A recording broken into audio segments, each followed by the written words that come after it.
night. Happy New Year.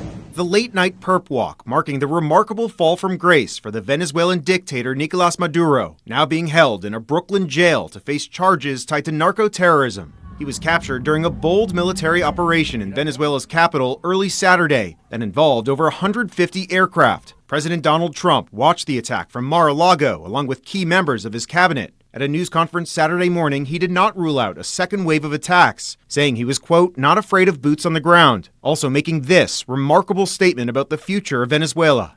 We're going to run the country until such time as we can do a safe, proper, and judicious transitions. Único presidente de Venezuela. But there's already been defiance from many leaders in Venezuela. The former vice president, Delcy Rodriguez, who's now been sworn in as president, called for Maduro's immediate release, saying that there's just one president of Venezuela, and it's Nicolas Maduro. There's not a war. I mean, we are at war against drug trafficking organizations. It's not a war against Venezuela. On Sunday, Secretary of State Marco Rubio faced a slew of questions about Venezuela's future, saying the U.S. will continue to seize oil tankers off the coast of Venezuela and use the threat of military force to pressure the country's new leadership. We expect to see changes in Venezuela. Changes of all kinds, long-term, short-term. We'd love to see all kinds of changes, but the most immediate changes are the ones that are in the national interest of the United States.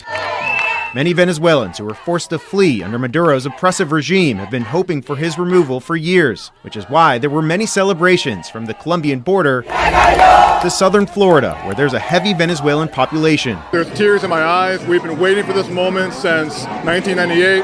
And yet, the operation has also triggered protests across the country, from San Francisco and Chicago to many foreign capitals, from Cuba and Spain to Mexico. Clearly, this is wildly illegal. The attacks also sparking major concerns on Capitol Hill, where Democrats have blasted the administration's unilateral attack without approval from Congress. This is insane.